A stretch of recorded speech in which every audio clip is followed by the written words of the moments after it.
This channel does not promote any violent, harmful, or illegal activities. All content provided by this channel is meant for an educational purpose only. সামিন্দা, এসএসসির যে পুরো বিষয়টা এখন যে জায়গায় আছে, আমরা তিনটে জট দেখতে পাচ্ছি। জট বলুন বা সমস্যা বলুন বা দুর্নীতি বলুন। প্রথম হচ্ছে 2016-র যারা বঞ্চিত ওয়েটলিস্টেড ক্যান্ডিডেট, তারা বঞ্চিত হয়েছে, তারা হাইকোর্টে গিয়ে এখন তাদের দাবির কথা জানাচ্ছে, লিগাল পয়েন্ট বলছে। ফ্রেশার্সরা তারা গিয়ে বলছে যে 90 নম্বরের পরীক্ষা নিতে হবে, 10 নম্বর ওরকম করে দিয়ে হয় না। আবার এসএসসি তারা নিজেরা বলছে যে আমরা 269 জনকে চিহ্নিত করেছি, আরো কেউ যদি দাগি থেকে থাকেন আপনারা আমাদেরকে বলুন।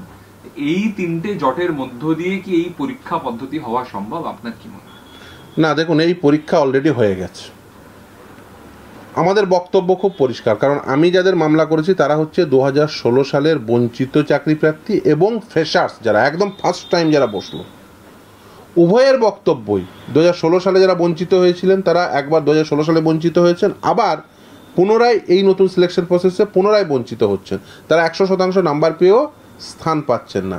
আর এবার যারা প্রথমবার বসলেন সেই সমস্ত ফ্রেশার্সরা, তারা ফার্স্ট টাইম এতদিন পরে এক্সামিনেশন পেল, 100% নাম্বার পেল।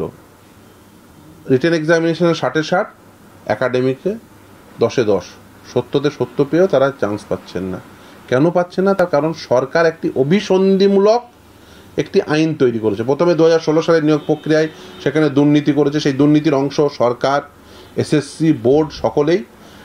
আবার সরকার যে আইন তৈরি করলো সেখানে অভিসন্ধিমূলক আইন তৈরি করার জন্য একদম টার্গেটেড ওয়েতে ফ্রেশার্সদের এবং 2016 সালে বঞ্চিতদের বঞ্চিত করা হলো।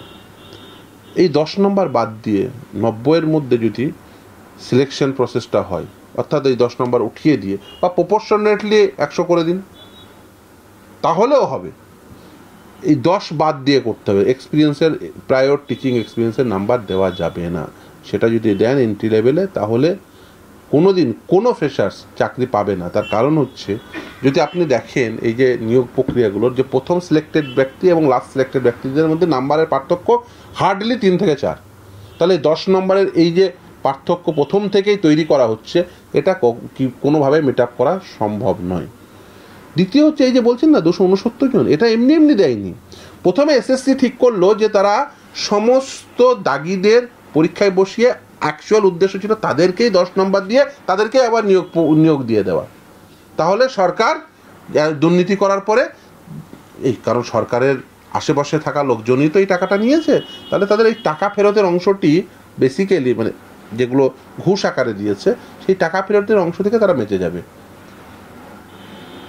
এই যারা টেন্টেড তাদের কিন্তু এখনো পর্যন্ত টাকা ফেরতের নির্দেশ কিন্তু সরকার বলবৎ করেননি। সুপ্রিম কোর্টে মামলা রয়েছে, কন্টেম্পট পিটিশন এখন পেন্ডিং। আমরা বলছি যারা প্রতিটি টেন্টেড ক্যান্ডিডেটের কাছ থেকে টাকা ফেরত নিতে হবে সরকারকে। দ্বিতীয় হচ্ছে 10 নম্বর দেওয়া যাবে না। আর প্রথমে চেষ্টা করেছিল সমস্ত দাগিদের বসানোর, তারপরে যখন সমস্ত দাগিদের বসাতে পারেনি, আদালতের নির্দেশে সিঙ্গেল বেঞ্চে হেরেছে, অ্যাপিল করেছে তার এগেনস্টে ডিভিশন বেঞ্চে, সরকার এবং এসএসসি সেখানে হেরেছে। তারপরে তাদের আন্ডারস্ট্যান্ডিং হয়েছে না, প্রতিবন্ধী দাগিদের পরীক্ষায় বসানো যেতে পারে। আবার মামলা করেছে মৌসুমী মণ্ডলের মামলা। সেই মৌসুমী মণ্ডলের মামলায় আবার মহামান্য বিচারপতি অমৃতা সিনহা বললেন যে না, কোনো প্রতিবন্ধী দাগিদের বসানো যাবে না। সেটিকে চ্যালেঞ্জ করে ডিরেক্ট সুপ্রিম কোর্টে কিন্তু এই এসএসসি গেছে। সুপ্রিম কোর্ট সাংঘাতিকভাবে এই এসএসসিকে, মানে ভৎসনায় বলুন আর যাই বলুন, সেটা করার পরে বলেছেন যে না, কোনো প্রতিবন্ধী দাগি হোক আর নর্মাল দাগি হোক, কাউকে বসানো যাবে না।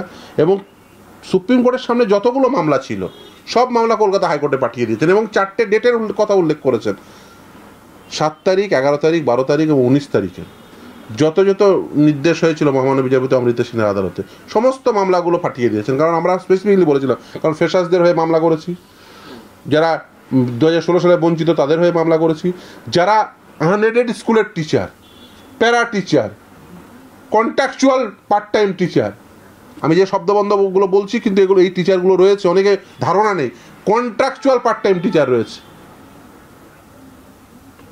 কম্পিউটার টিচার, ভোকেশনাল টিচার, তারা সমস্ত কাজ করেন, তাদেরকে নাম্বার দিচ্ছেন না।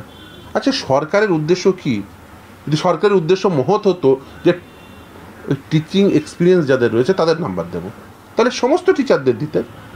সরকারের উদ্দেশ্য টিচিং এক্সপিরিয়েন্স রয়েছে তাকে নাম্বার দেওয়া না, প্রায়র টিচিং এক্সপিরিয়েন্স রয়েছে তাকে নাম্বার দেওয়া না। সরকারের উদ্দেশ্য হচ্ছে যাদের কাছ থেকে টাকা নিয়েছিলাম বা তার আশেপাশের লোকজনের, সরকারের আশেপাশের লোকজনের নিয়ে টাকা নিয়েছিল, তাদেরকেই আবার 10 নম্বর দিয়ে তাদেরকে পরীক্ষা বসিয়ে দিয়ে তাদেরকেই আবার অ্যাপয়েন্টমেন্ট দেওয়া। এখনো পর্যন্ত 2016 সালের ওএমআর শিট প্রকাশের নির্দিষ্ট নির্দেশ থাকলেও সেই নির্দেশ বলবৎ হয়নি। 2025 সালের ওএমআর শিট প্রকাশ হয়নি।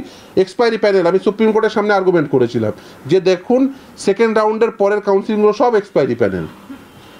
সুপ্রিম কোর্ট সেটা কগনিজেন্স নেওয়ার পর গোটা নিয়োগ প্রক্রিয়া বাতিল করেছে, এখন এক্সপায়ারি প্যানেলের লিস্ট দিচ্ছে না। এক্সপায়ারি প্যানেলে যারা এই নতুন নিয়োগ প্রক্রিয়ায় বসে তারা আবার দেখবেন সব লিস্টেড হয়ে তারাই আবার নাম্বার পাচ্ছে। 2016 সালের যে নিয়োগ প্রক্রিয়াটি দুর্নীতির কারণে বাতিল হলো, তাহলে সেই নিয়োগ প্রক্রিয়ায় যারা অংশগ্রহণ করে চাকরি করলো তাদেরকে এক্সপিরিয়েন্সের নাম্বার দেওয়া।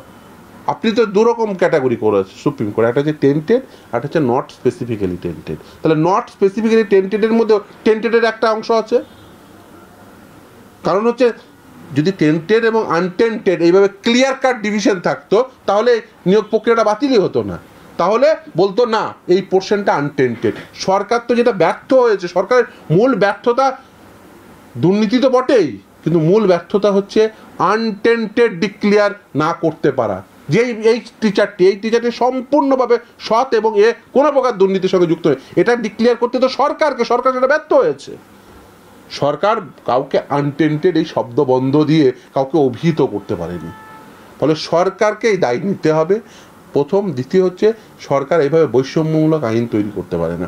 বৈষম্যমূলক আইন তৈরি করলে আসলে ডিপ্রাইভ কারা হচ্ছেন, যারা এর আগে ডিপ্রাইভ হয়েছেন 2016 সালে ওয়েট লিস্টেড ক্যান্ডিডেট ছিলেন, সরকারের করাপশনের জন্য তারা চাকরি পায়নি, আবার সরকারের এই অভিসন্ধিমূলক আইন তৈরি করার জন্য এই ধরনের একটা সাবঅর্ডিনেট লেজিসলেশন থাকার জন্য আবার তারা ডিপ্রাইভ হচ্ছেন।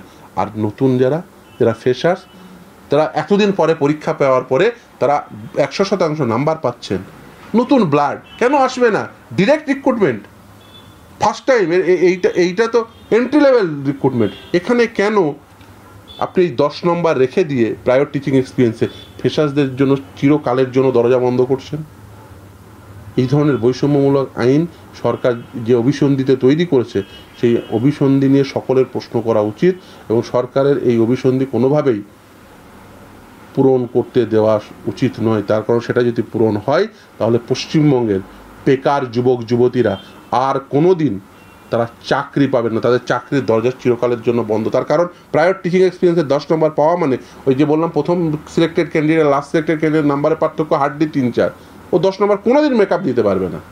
আবার তার উপরে লেকচার ডেমোর জন্য এক্সট্রা 10, লেকচার ডেমোর 10 রেখেছেন, প্রায়র টিচিং এক্সপিরিয়েন্সের 10 রেখেছেন। একই ব্যক্তি যিনি যার টিচিং এক্সপিরিয়েন্স রয়েছে, যদি তর্কের খাতিরে ধরিয়ে নিই যে সৎ উদ্দেশ্যে করেছেন, দুবার করে নাম্বার কেন? যিনি লেকচার ডেমো দেবেন তিনি তো ক্লাসে কেমনভাবে পড়াবেন সেটারই তো ডেমনস্ট্রেশন দেবেন। যিনি টিচার তার জন্য ওই লেকচার ডেমোটা রাখলেই তো হতো।